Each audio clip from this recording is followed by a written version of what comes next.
الحمد لله نحمده ونستعينه ونستغفره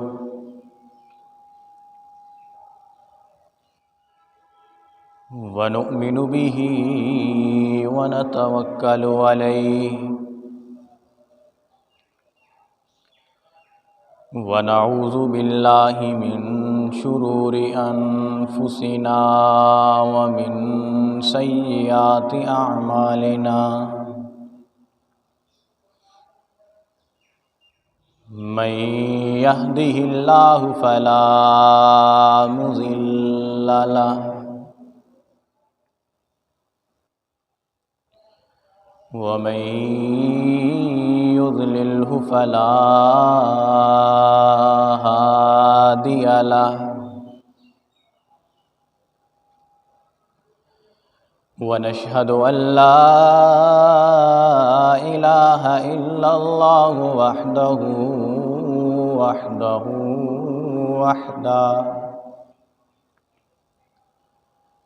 لا شريك له ولا نظير له ولا مشير له ولا وزير له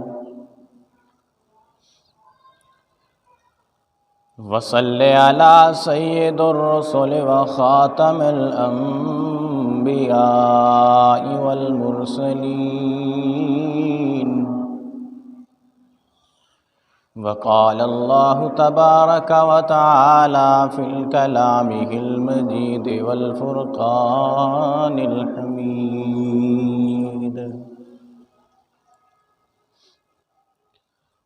أعوذ بالله من الشيطان الرجيم بسم الله الرحمن الرحيم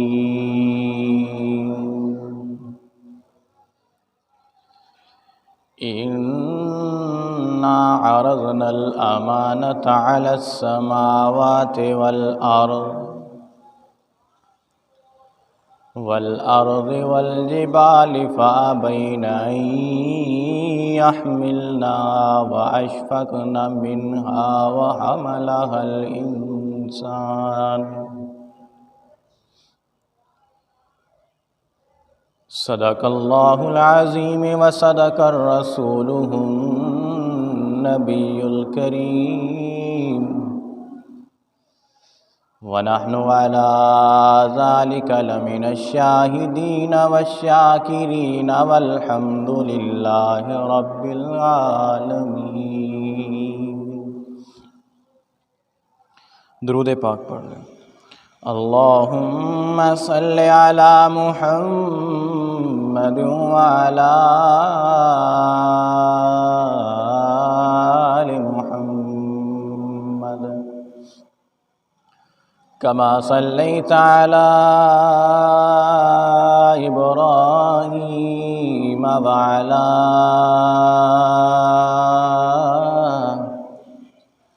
آل إبراهيم إنك حميد مجيد۔ اللهم بارك على محمد وعلى آل محمد كما باركت على إبراهيم وعلى آل إبراهيم إنك حميد مجيد۔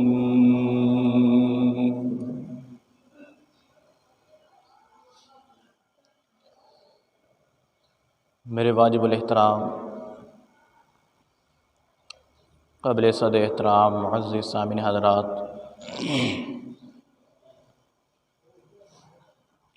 اليوم یوم الجمعہ، آج جمعے کا بابرکت دن ہے۔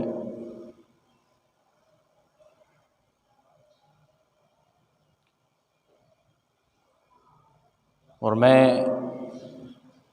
آپ حضرات کے سامنے عظمت انسان کے عنوان پر کچھ معروضات پیش کروں گا۔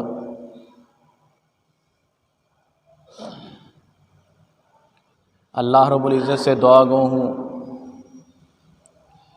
کہ اللہ مجھے حق اور سچ کہنے کی توفیق عطا فرمائے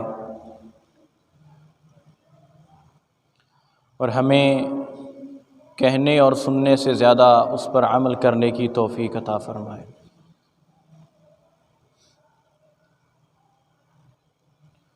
سامعین مکرم، جیسا کہ میں نے آپ حضرات کے سامنے قرآن مجید فرقان حمید میں سے ایک آیت تلاوت کی ہے۔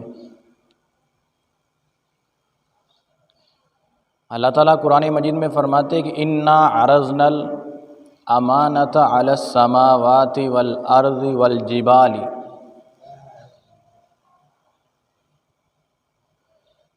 اللہ تعالیٰ فرماتے ہیں کہ میں نے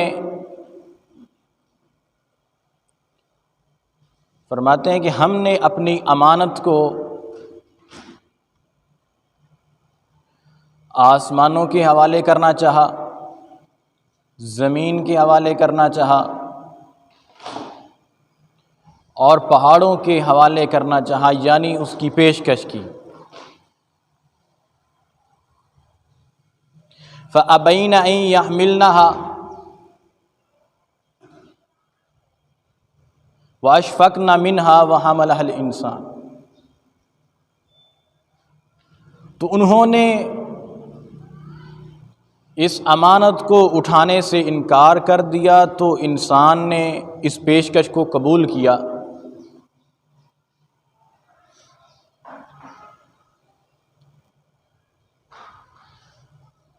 بات کو آگے بڑھانے سے پہلے تمہیدی باتیں آپ سے کچھ کروں گا۔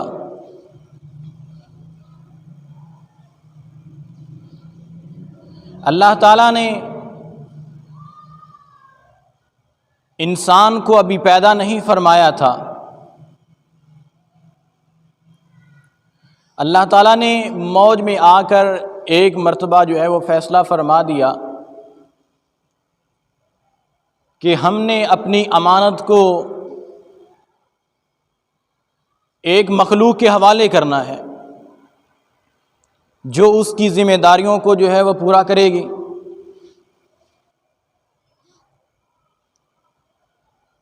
تو اللہ نے سب سے پہلے اپنی امانت کو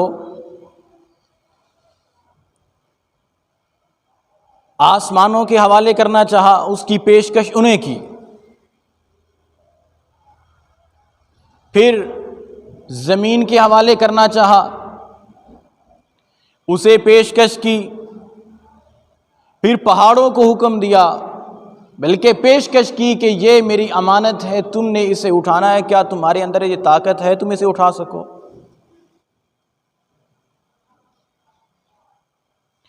اب تھوڑا سا اس بات پہ غور کیجئے گا، جس امانت کی پیشکش اللہ تعالیٰ نے پہاڑوں کو کی، زمین کو کی، آسمانوں کو کی، جب اللہ نے یہ پیشکش ان تینوں چیزوں کو کی تھی، اسی وقت دو مخلوقات ایسی تھیں جن کو عقل بھی تھا، جن کے اندر اللہ تعالیٰ نے روح بھی رکھی ہوئی تھی۔ ایک جنات تھے، دوسرے فرشتے تھے، جسے ہم عوامی زبان کے اندر جو ہے جن اور نوری فرشتے کہا کرتے ہیں۔ یہ دونوں مخلوقات موجود تھیں۔ اب اللہ نے یہ جو امانت جس کے لیے ایک مخلوق کو پیدا کرنا تھا، آخر میں اللہ تعالیٰ کی امانت تھی کیا؟ اللہ تعالیٰ کی یہ امانت تفسیر ابن کثیر میں ابن عباس رضی اللہ تعالیٰ فرماتے ہیں اس امانت سے مراد اطاعت اور فرما برداری تھی، فرائض، واجبات اور احکام الہی کو ماننا تھا، یہی امانت تھی۔ یہ کوئی عام یا چھوٹی سی کوئی امانت نہیں تھی۔ تھوڑا سا اس بات پہ غور کرنا، جتنا بڑا آدمی ہوتا ہے اس کے مسائل بھی اتنے بڑے ہوتے ہیں۔ امانت رکھنے والا جتنا بڑا ہوگا اس کی امانت بھی اتنی بڑی ہوگی۔ ہماری امانتیں کیا ہوتی ہیں؟ ہماری امانت ہوگی سونا، کسی کے پاس رکھوا دیا، کسی کے پاس چاندی رکھوا دی، پیسے رکھوا دیے، باغات کو امانت کے طور پہ کسی کے حوالے کر دیا، اپنی زمین کو کسی کے حوالے امانت کے طور پہ کر دیا، یہ ہماری امانتیں ہیں۔ لیکن اللہ تعالیٰ کی جو امانت تھی وہ امانت یہ تھی، اس میں توحید بھی تھی، اس میں صداقت بھی تھی، اس میں شریعت بھی تھی، اس میں نبوت بھی تھی، اس میں ولایت بھی تھی، اس میں طریقت بھی تھی۔ اب خلافت اسے دی جائے گی جو امین ہوگا، نبوت اسے دی جائے گی جو امین ہوگا، صداقت اسے دی جائے گی جو امین ہوگا، شریعت اسے دی جائے گی جو امین ہوگا، ولایت اسے دی جائے گی جو امین ہوگا۔ یہ جتنی بھی چیزیں تھیں، جتنی بھی یہ چیزیں تھیں، یہ اللہ تعالیٰ کی امانت تھی۔ اب اسی کے لیے اللہ نے ایک مخلوق کو چنا، بنانے کا جب ارادہ فرمایا، جب یہ امانت اللہ تعالیٰ نے سب سے پہلے جس کے سامنے اس کی پیشکش کی تھی وہ جو ہے وہ آسمان تھا۔ اللہ تعالیٰ قرآن مجید میں فرماتے ہیں کہ اِنَّا عَرَضْنَا الْأَمَانَةَ عَلَى السَّمَاوَاتِ، کہ ہم نے اپنی اس امانت کی پیشکش سب سے پہلے آسمان کے سامنے کی۔ آسمان نے پیشکش کو قبول کرنے سے معذرت اختیار کرتے ہوئے آگے سے جواب دیا، یا اللہ ہم آپ کی اس امانت کو نہ اٹھانے کی ہمت رکھتے ہیں، نہ ہمارے اندر کوئی طاقت ہے، نہ صلاحیت ہے، معذرت ہماری طرف سے قبول کی جائے۔ میں آسمان سے سوال کرتا ہوں، اے آسمان، تو اتنا بڑا ہے، قد آور ہے، اتنی بلندیوں کے اندر ہے، تو نے اللہ تعالیٰ کی اس پیشکش سے معذرت کیوں کی؟ تو بہت بڑا ہے، ساری کائنات سے بلند تر تیرا قد ہے، رفعتوں میں تو ہے، بلندیوں میں تو ہے، اعلیٰ مقام پہ تو ہے۔ آسمان آگے سے کہتا ہے کہ بھئی آپ اپنی بات میں ٹھیک ہیں، میں اعلیٰ درجات پہ ہوں، بلندیوں پہ ہوں، میں آسمان ہوں، میرا قد بہت بڑا ہے، چوڑائی میں پھیلا ہوا ہوں، جہاں تک آپ کی نظر جائے گی وہیں تک میں تمہیں نظر آؤں گا۔ میں اس سے پوچھنا یہ چاہتا ہوں، آسمان سے سوال کرتا ہوں، اے آسمان، اتنی بڑی جسامت کے ساتھ تو نے پھر کیوں معذرت کی؟ آسمان جواب دیتا ہے، سن لو آسمان کیا کہتا ہے۔ آسمان کہتا ہے، میں چاند کے بوجھ کو تو اٹھا سکتا ہوں، سورج کے بوجھ کو اٹھا سکتا ہوں، ستاروں کے بوجھ کو اٹھا سکتا ہوں، عرش معلیٰ کے بوجھ کو اٹھا سکتا ہوں، سیاروں کے بوجھ کو اٹھا سکتا ہوں، جنت کے بوجھ کو اٹھا سکتا ہوں۔ اے خطیب، میری بات کو بھی مان لے، تو اپنی جگہ پہ ٹھیک ہے، میں اپنی جگہ پہ ٹھیک ہوں۔ میں حضور اللہ تعالیٰ کی اس امانت کو اٹھانے سے معذرت اختیار کرتا ہوں۔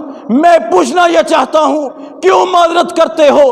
آسمان جواب دیتا ہے، اس لیے کہ میرے اندر نہ طاقت ہے نہ جرت ہے۔ آسمان کیا کہتا ہے؟ میرے اندر کوئی طاقت نہیں ہے، نہ ہی میرے اندر کوئی ایسی صلاحیت پائی جاتی ہے کہ میں اللہ تعالیٰ کی اس امانت کو اٹھا سکوں۔ اللہ تعالیٰ سے معذرت کی۔ اس کے بعد اللہ نے اپنی یہ امانت زمین کے حوالے کرنا چاہیے، اس کے سامنے پیشکش کی۔ اللہ تعالیٰ نے زمین کو کہا یہ میری امانت ہے، تو اسے قبول کر لے۔ زمین نے معذرت اختیار کی، عرض کرنے لگی یا اللہ یہ بوجھ ہم سے نہیں اٹھایا جا سکتا۔ میں زمین سے پوچھتا ہوں، اے زمین، اللہ نے آپ کے سامنے یہ جو پیشکش کی ہے، یہ امانت کا تاج جو تمہارے حوالے کرنا چاہا ہے، معذرت کیوں کی ہے؟ ہر جگہ پہ تو پھیلی ہوئی ہے، ہر جگہ پہ تو موجود ہے۔ اللہ نے جو تیرے سامنے پیشکش کی ہے، یہ روزانہ ہر کسی کو یہ پیشکش نہیں ہوتی۔ تو بڑی جو ہے قسمت والی ہے کہ اللہ تعالیٰ نے تیرے سامنے پیشکش کی ہے کہ میری امانت ہے، تو اٹھا لے۔ معذرت کیوں کی ہے؟ زمین کہتی ہے میں ہر چیز کا وزن اٹھا سکتی ہوں، پہاڑ میرے اوپر جو ہے اللہ تعالیٰ نے رکھے، میں نے اس کے وزن کو اٹھایا ہے، انسانوں کو میں نے اٹھایا ہے، ان کا وزن میں برداشت کر سکتی ہوں۔ کسان میرے اوپر ہل چلاتے ہیں، کبھی ٹریکٹر سے ہل چلاتے ہیں، کبھی بیلوں سے ہل چلاتے ہیں، میرے سینے کو چیر پاڑ کر اس میں زراعت و کھیتی باڑی کرتے ہیں، میں ان کے بوجھ کو اٹھا سکتی ہوں۔ کائنات کے اندر جتنے بھی انسان ہیں، ہر کسی سے غلطیاں ہوتی ہیں، میں نے ابن آدم کو اس کی غلطیوں سمیت اٹھا رکھا ہے، میں نے کوہ ہمالیہ کو اپنے اوپر اٹھا رکھا ہے۔ کائنات کے اندر زمین کے اوپر زمین کہتی ہے میرے سینے کے اندر سمندر موجود ہے، ندیاں موجود ہیں، ہر ایک چیز کے وزن کو میں نے اٹھا رکھا ہے۔ میں سوال کرتا ہوں زمین سے، زمین پھر تو کیوں معذرت کرتی ہے اللہ تعالیٰ سے؟ زمین آگے سے جواب دیتی ہے، اے خطیب بات تیری ٹھیک ہے، میں نے ہر چیز کو اٹھا رکھا ہے، ہر چیز کے لیے میں مسخر ہوں، لیکن اللہ تعالیٰ کی یہ جو امانت ہے اس کو اٹھانے سے مقاصر ہوں، میرے اندر نہ ایسی صلاحیت پائی جاتی ہے، نہ طاقت پائی جاتی ہے کہ میں اللہ تعالیٰ کی امانت کو اٹھا سکوں۔ معذرت کی اللہ تعالیٰ سے۔ اس کے بعد اللہ تعالیٰ نے یہی امانت پہاڑ کے حوالے کرنے کی پیشکش کی۔ علماء نے لکھا ہے کہ پیشکش اور ہوا کرتی ہے، حکم اور ہوا کرتا ہے۔ اللہ نے پہلے آسمان کے سامنے پیشکش کی، پھر زمین کو پیشکش کی، پھر اس کے بعد پہاڑ کو پیشکش کی۔ وہ پیشکش کرنے کے وقت اللہ تعالیٰ نے فرمایا میری امانت ہے، کیا تم اسے اٹھا سکو گے؟ پہاڑ نے بھی آگے سے معذرت کی، یا اللہ امانت بہت بڑی ہے، ہمارے اندر نہ طاقت ہے، نہ صلاحیت ہے، نہ ہمت ہے، ہم آپ کی اس امانت کو نہیں اٹھا سکتے، ہماری معذرت کو قبول کیا جائے۔ میں پہاڑ سے پوچھنا یہ چاہتا ہوں، اے پہاڑ، اللہ تعالیٰ نے تجھے اتنا بڑا بنایا ہے، پوری دنیا کے اندر پہاڑ ہی پہاڑ آپ کو نظر آئیں گے، جس جگہ پہاڑی علاقوں میں آپ چلے جائیں پہاڑ آپ کو نظر آئیں گے۔ آپ پہاڑ کو دیکھنے کے لیے اپنا سر اوپر کریں گے، آپ کے سر پہ چادر ہو، ٹوپی ہو، پگڑی ہو، آپ کی وہ گر جائے گی۔ پہاڑ سے سوال کرتا ہوں، اے پہاڑ اتنا بڑا تمہارا قد ہے، تو نے اللہ تعالیٰ کی اس امانت کو کیوں جو ہے اس سے معذرت کی ہے؟ یہ پیشکش تھوڑی ہر کسی کو ہوتی ہے، کیوں معذرت کی ہے؟ اے پہاڑ تو بہت بلند ہے، بہت طاقتور ہے، کیا اس امانت کو تو اٹھا نہیں سکتا تھا؟ پہاڑ آگے سے جواب دیتا ہے میں اس زمین کے اندر ہر چیز کو جو ہے وہ برداشت کر سکتا ہوں، میرے بل بوتے پہ زمین جو ہے وہ کھڑی ہوئی ہے، میں نے اس کو قابو کیا ہوا ہے۔ ویسے تو اللہ تعالیٰ کے حکم سے ہے، لیکن اللہ تعالیٰ نے پہاڑ کو جو بطور میخے جب گاڑا زمین اس کے حوالے کی، زمین کو تم نے قابو کرنا ہے۔ زمین کو جو ہے پہاڑوں نے قابو کر رکھا ہے۔ پہاڑ کہتا ہے کہ یہ عمارتیں جو میرے بل بوتے پہ کھڑی ہیں ان کو میں برداشت کر سکتا ہوں، لیکن جو اللہ تعالیٰ کی امانت ہے وہ میں برداشت نہیں کر سکتا، اس لیے کہ اگر اس میں کوئی غلطی کوتاہی ہو گئی مجھ سے، میرے لیے جو یہ کام خراب ہو جائے گا۔ میں نے شروع میں جو ہے وہ عرض کیا تھا کہ جب اللہ نے یہ پیشکش آسمان کو، زمین کو اور پہاڑ کو کرنی تھی، اس سے پہلے تو مخلوقات اور بھی تھی۔ اعتراض ہو سکتا ہے، آپ کے ذہنوں میں یہ بات آ سکتی ہے، ان تینوں چیزوں کو پیشکش کرنے سے پہلے دو مخلوقات تھیں، جنات تھے، فرشتے بھی تھے۔ آپ حیران ہوں گے کہ اللہ نے جب اپنی امانت کا تاج کسی مخلوق کے سپرد کرنا چاہا تو اللہ نے ان فرشتوں سے پوچھنا تو دور کی بات، پیشکش کرنا تو درکنار ہے، ان کو بتایا تک نہیں ہے کہ یہ میری امانت ہے، یہ تم نے اٹھانی ہے، نہیں کہا ان کو۔ اگر وہ اس کے متحمل ہوتے، جیسے آسمان تھا، زمین تھی، پہاڑ تھے، اللہ نے ان کے سامنے اپنی پیشکش کو رکھا، انہوں نے معذرت اختیار کی، اللہ تعالیٰ اپنی اس پیشکش کو جنات اور فرشتوں کے سامنے بھی تو کر سکتے تھے، لیکن نہیں کی۔ وجہ یہ ہے کہ اللہ تعالیٰ نے ان کو اس چیز کے لیے بنایا نہیں تھا۔ کس چیز کے لیے بنایا نہیں تھا؟ کہ یہ میری امانت کو اٹھا سکیں۔ میں نے پہلے بھی عرض کیا تھا کہ اللہ تعالیٰ کی امانت ہے کیا؟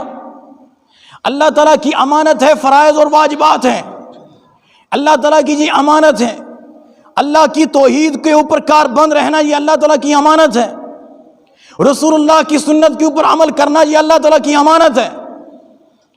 آپ جس جگہ پہ چلے جائیں وہاں پر آپ کو اللہ تعالیٰ کی اس امانت کے اوپر عمل کرنا ہوگا۔ اللہ نے جب یہ امانت کسی مخلوق کے حوالے کرنا چاہی تو ایک مرتبہ فرشتوں کے سامنے صرف یہ اعلان کر دیا کہ میں انسان کو بنانے لگا ہوں۔ کس کو بنانے لگا ہوں؟ انسان کو بنانے لگا ہوں۔ میں نے انسان کو زمین کے اندر اپنا خلیفہ بنانا ہے، اس کے سامنے یہ اپنی امانت میں نے رکھنی ہے، اپنی امانت میں نے اس کے حوالے کرنی ہے۔ جب اللہ نے انسان کو بنانے کا ارادہ فرمایا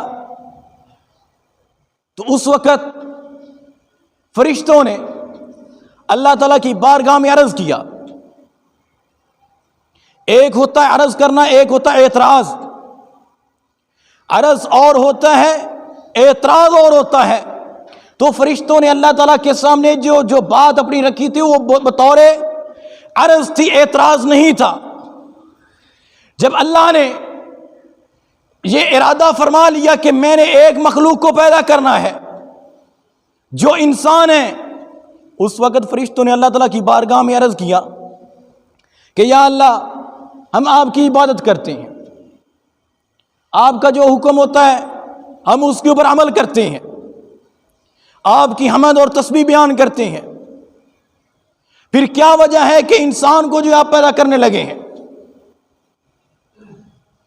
اللہ تعالیٰ نے فرشتوں نے پھر اللہ تعالیٰ سے جو ہے وہ خدمت کی، اللہ تعالیٰ کی خدمت میں عرض کیا یا اللہ، آپ نے انسانوں کو جو بنانا ہے وہ زمین کے اندر فساد برپا کریں گے، قتل و غارت کریں گے، خون ریزی کریں گے۔ اب تھوڑا سا اس بات میں غور کرنا، یہ فرشتوں کو کیسے علم تھا؟ یہ کیسے پتا تھا کہ انسان جب پیدا ہوں گے وہ زمین کے اندر جو وہ قتل و غارت کریں گے؟ کیا فرشتوں کو جو علم غیب تھا؟ آپ سے سوال ہے، فرشتوں کو علم غیب تھا؟ بالکل بھی ان کو علم غیب نہیں تھا، اس لیے کہ جب فرشتے موجود تھے تو اس وقت جنات بھی موجود تھے۔ اور مفسرین کرام نے لکھا ہے کہ جنات کے اوپر قیاس کرتے ہوئے اللہ تعالیٰ نے جب انسانوں کے بارے میں فرشتوں کے سامنے یہ بات رکھی کہ میں انسان کو بنانے لگا ہوں، تو فرشتوں نے جنات کے اوپر قیاس کرتے ہوئے یہ کہا تھا کہ آپ جب انسانوں کو بنائیں گے زمین کے اندر یہ فساد برپا کریں گے، قتل و غارت کریں گے۔ اللہ تعالیٰ نے فرمایا کہ اے فرشتوں سن لو پھر میرے حکم کو بھی۔ اللہ تعالیٰ نے فرمایا کہ انی اعلم ما لا تعلمون، اے فرشتوں جو کچھ میں جانتا ہوں تم وہ نہیں جانتے۔ کیا فرمایا تھا؟ بلند آواز سے بولیں، جو کچھ میں جانتا ہوں وہ تم نہیں جانتے۔ اب اس بات میں تھوڑا سا غور کیجئے گا۔ پہلے میں نے عرض کیا کہ اللہ تعالیٰ نے اپنی امانت کو آسمانوں کے حوالے کیا، پیشکش کی انہیں، اس کے بعد زمین کے جو سامنے پیشکش کی، پھر پہاڑوں کے سامنے پیشکش کی۔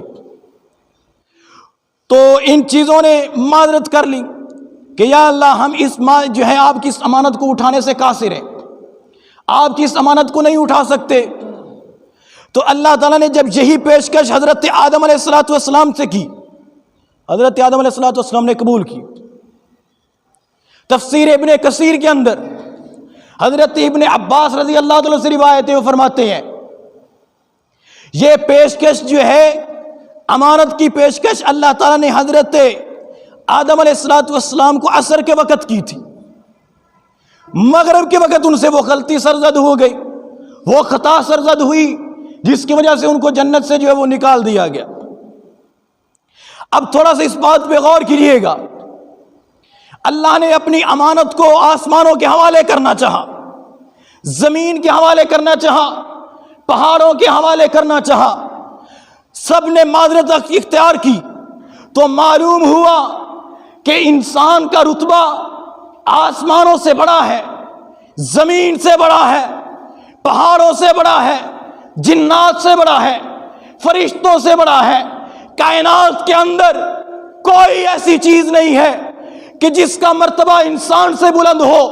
اللہ تعالیٰ سے قرآن مجید کے اندر میں اللہ تعالیٰ کی بارگاہ میں عرض کرنا چاہتا ہوں، اللہ تعالیٰ نے سورہ 3 کے اندر قسمیں اٹھائی ہیں، والتین والزیتون وطور سینین وہذا البلد الامین۔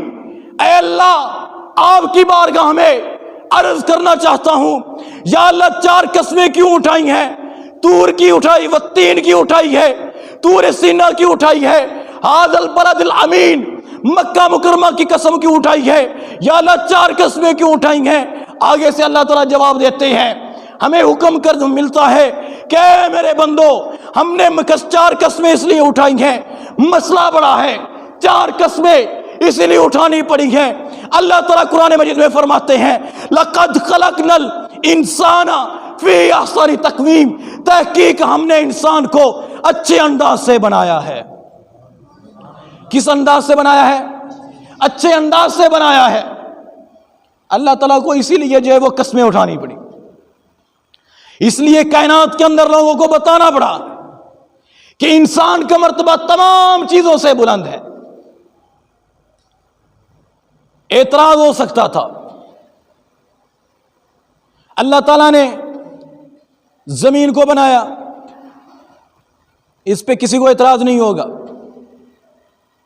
آسمانوں کو جو ہے بنایا، کسی کو اس پر اعتراض نہیں ہوگا۔ پہاڑوں کو بنایا، اس پر کسی کو اعتراض نہیں ہوگا۔ علماء نے لکھا ہے، ہمارا بھی یہی عقیدہ ہے کہ اللہ تعالیٰ کے علم کے اندر یہ بات موجود تھی کہ اللہ تعالیٰ نے انسان کو جو پیدا کیا۔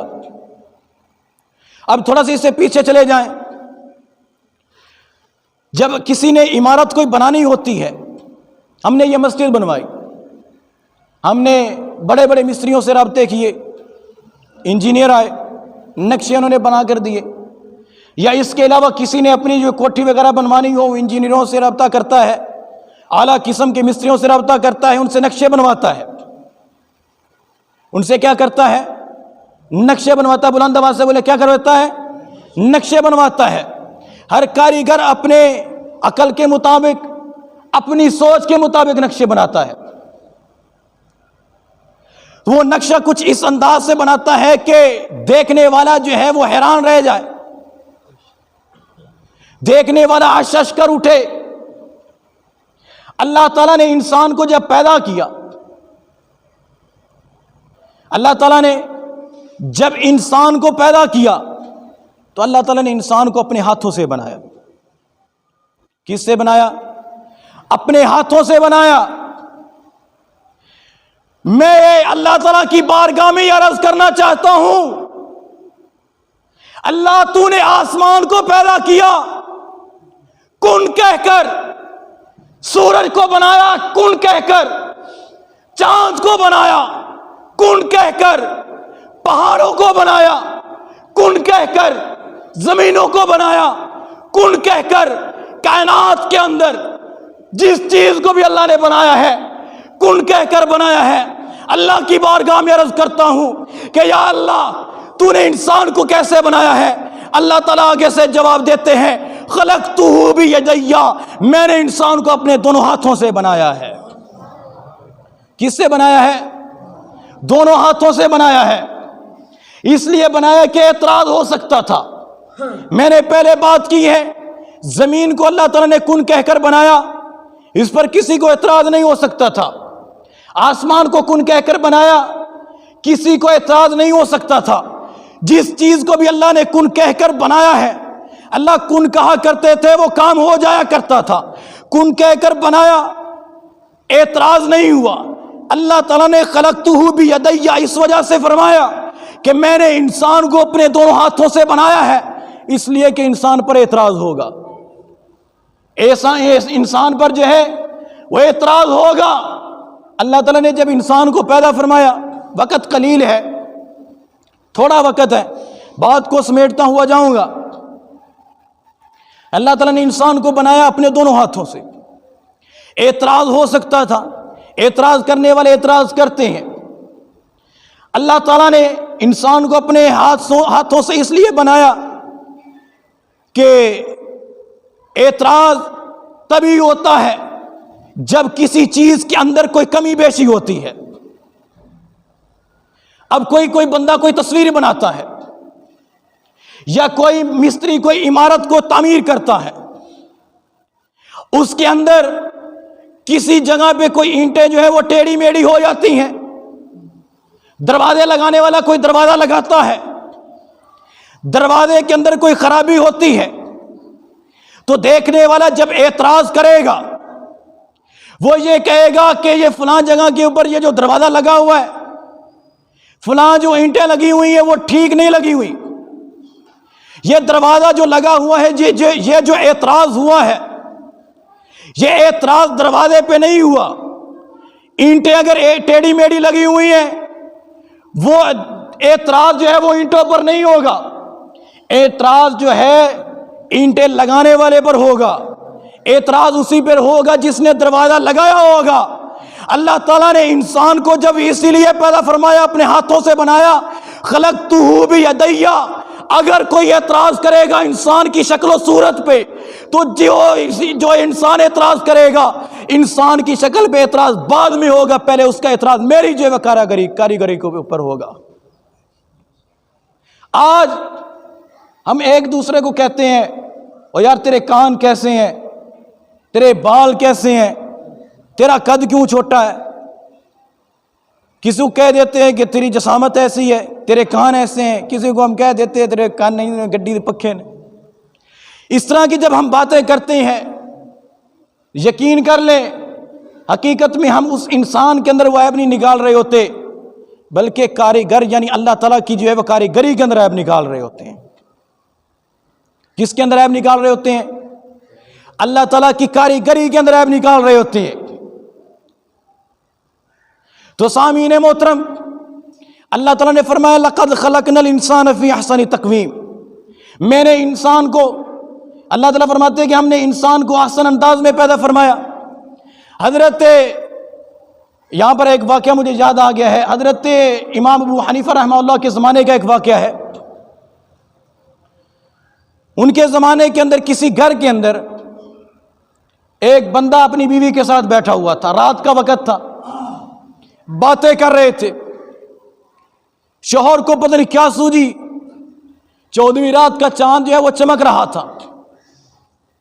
شوہر نے اپنی بیوی کو کہا کہ اگر تو اس چاند سے زیادہ خوبصورت نہ ہو تو تجھے 3 طلاقیں ہیں۔ کیا کہا؟ بلند آواز سے بولیں۔ اگر تو جو ہے وہ اس چاند سے زیادہ حسین نہ ہوئی، خوبصورت نہ ہو تو تجھے 3 طلاقیں ہیں۔ اب وہ بندہ بڑا پریشان ہو گیا جب اس نے یہ بات کہہ دی۔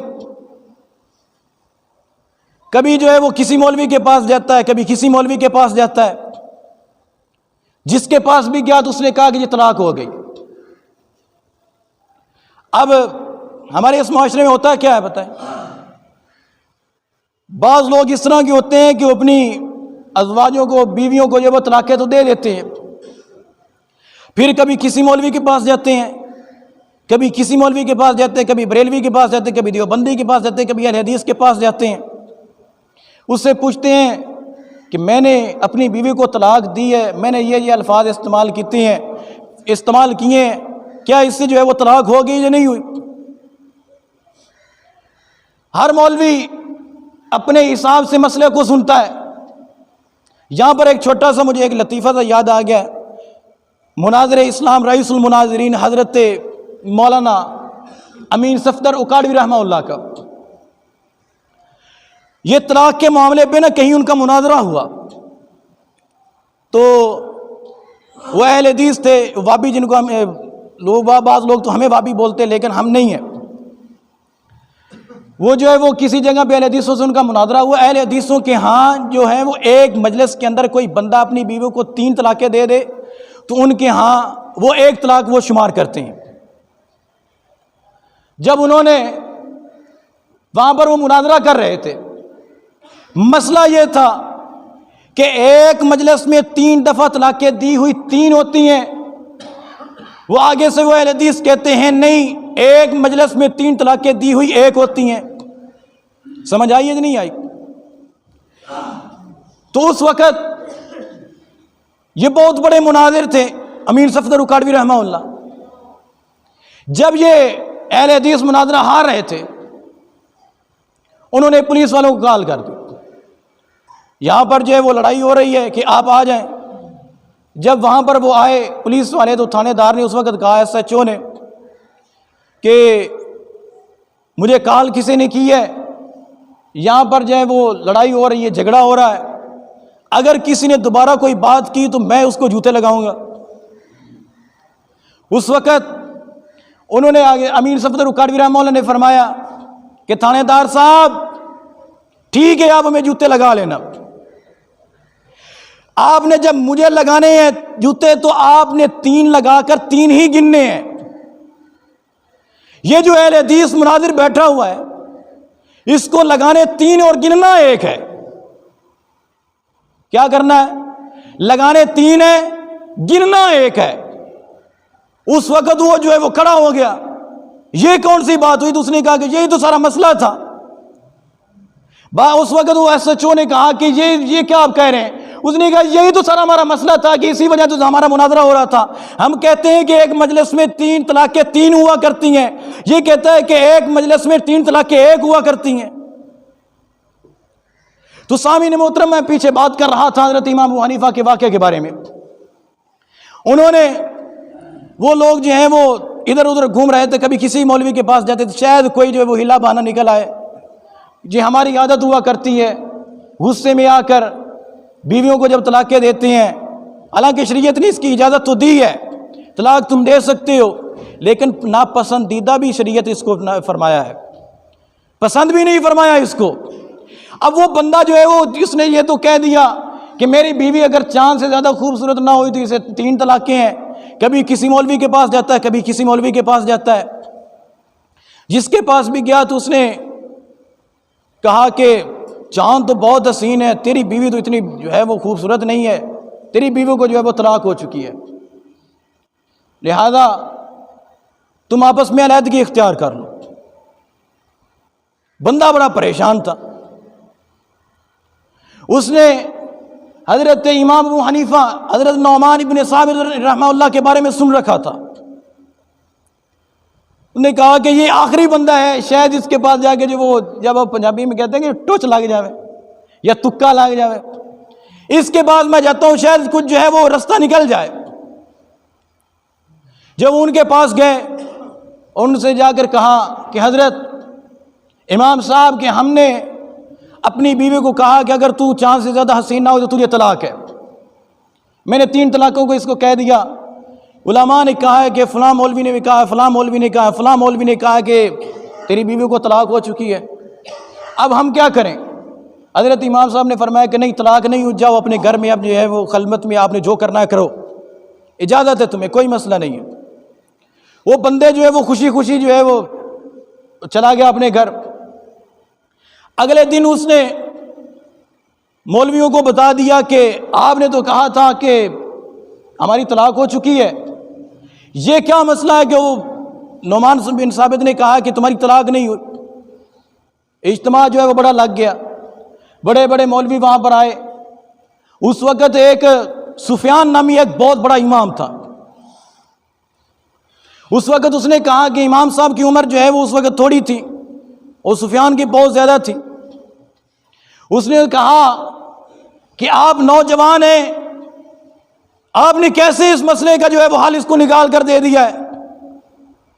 چاند اتنا زیادہ حسین ہے، اس کی بیوی جو ہے وہ اتنی بدصورت ہے، لہذا اس نے جو کہا ہے وہ طلاق تو ہو گئی ہے، اب تو بتا دوں کیسے کہہ سکتا کہ اس کی طلاق نہیں ہوئی؟ علماء بیٹھے ہوئے تھے۔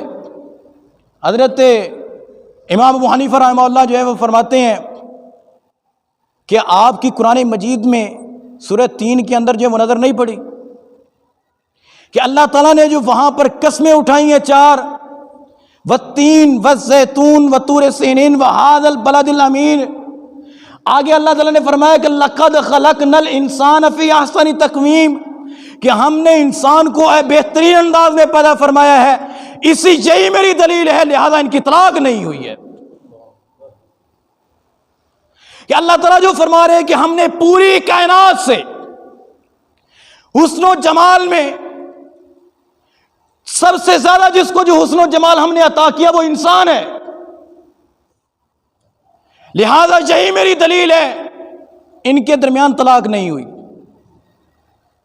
یہ حضرت امام ابو حنیفہ رحمہ اللہ کا ایک واقعہ تھا۔ وہ جو ہے قرآن کے اوپر ان کی کتنی گہری نظر تھی، انہوں نے بتا دیا کہ انسان جو ہے اللہ تعالیٰ نے ان کو بہترین انداز میں بنایا ہے، لہذا ہمیں کوئی حق نہیں پہنچتا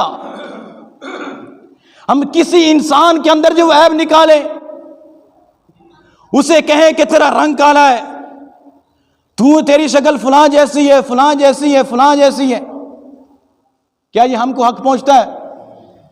بلند آواز سے بولیں، ستے نہ رہے کرو، جواب دیتا کرو، کیا ہمیں یہ حق پہنچتا ہے؟ پھر ہم کیوں کہتے ہیں؟ اور میں ایک اور بات کرنے لگا ہوں، یہ قرآن مجید جو ہے